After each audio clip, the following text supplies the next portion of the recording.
Okay, guys. Okay, guys. So, for realsies this time, this this is the year of the Linux desktop, but not the desktop you're thinking. By desktop, I of course mean handheld.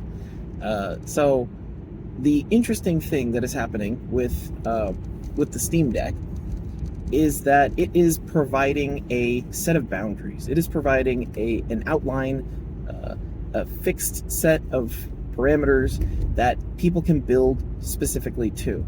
And the fact that this is starting with games does nothing but expand the emulation, not an emulation, wine, whatever you call it. Wine is not an emulator, but it sure does work well. The problem is that it doesn't quite work for all permutations of hardware. So what the Steam Deck has done has provided a simple introduction, but a fixed a target, a goal to work toward. Something that is, unlike Linux where things are kind of hodgepodge together, this is standardized hardware, which allows people to build specific builds specifically for that and not have to worry about, well, it doesn't work on mine. Well, it works here. Well, it doesn't work there. Well, I get some frame dips here, and muddying the waters of the intended build. So the idea that you can create this, and this is something that would have happened automatically. So this is what the connection that I was making was. This is something that applies to the Raspberry Pi, because when the Raspberry Pi came out, it was a fixed bit of hardware. It's rather commoditized, easy to produce and easy to buy. And if you want your software to work on a Raspberry Pi, you just get one and build for it, no problem. And then at that point, it works on every other Raspberry Pi, most things considered.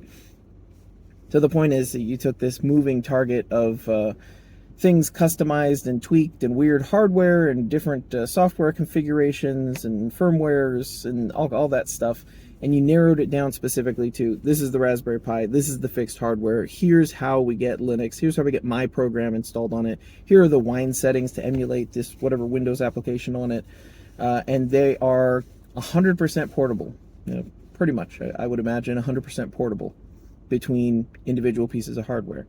So it's just setting up that goal, that target, and then saying, now we have our foot in the door, So the Steam Deck obviously is for gaming, but has a pretty solid capacity to be a desktop workstation.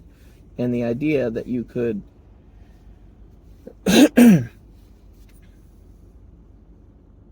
I still don't know if it's like a working thing.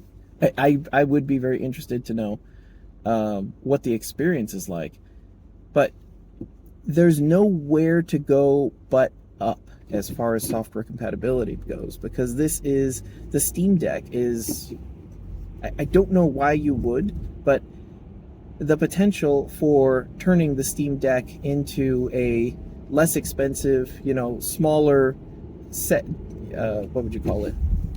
Like set top, countertop, I don't know what you call it, like a mini PC essentially, and just sell it with a 20-volt power brick, or it's USB-C, USB-C power brick, and eke out a little bit more performance and add a little bit more cooling, and then say, here we go, it's your Steam desktop, it's your Steam console plugged into your TV, into your monitor, into your whatever, USB-C powered or 20-volt brick powered.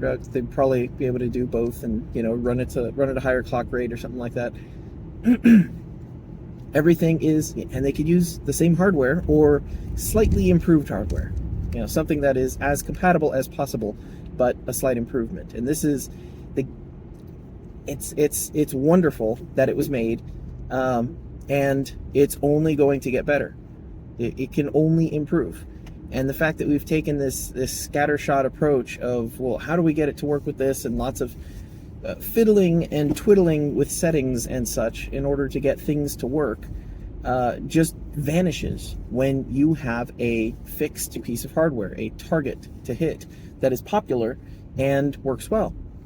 So that's why, that was the parallel that I drew when I was thinking about this. So it's like, the Steam Deck is really going to advance things, but why exactly? Why not? Why this year and why not last year? And it's really just the adoption, and it's the standardization of the hardware. It is the centralized nature of it, obviously. Steam are producing the operating system and improving and making things more and more compatible. They are invested in it.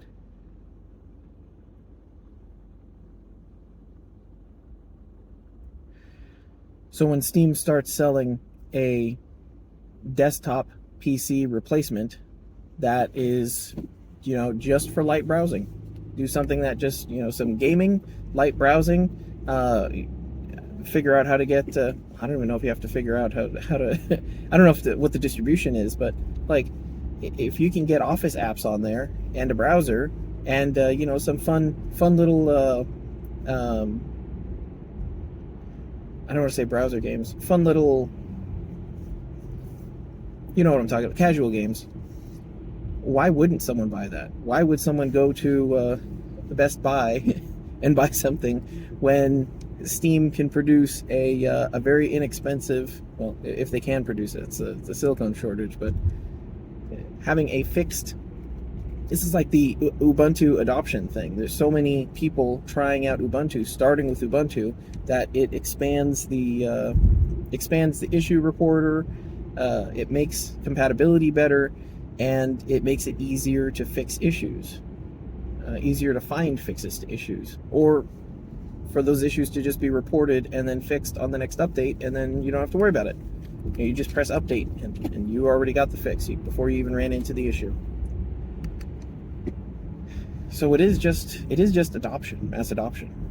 I'm not sure if I can call a SteamDeck a Linux desktop. It's literally not on your desk, but you can get a desktop experience out of it. So that's very, very promising, very, very interesting.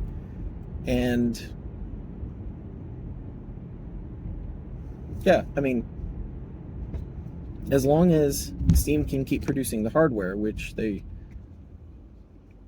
I guess I don't really know how much they're struggling, or if they're struggling at this point. I can only imagine they are, just trying to keep up, but that's only because the demand is so high, and the demand is so high because it is a standardized piece of hardware that just keeps getting better and better in the software department, and stands to reason it'll only continue to improve.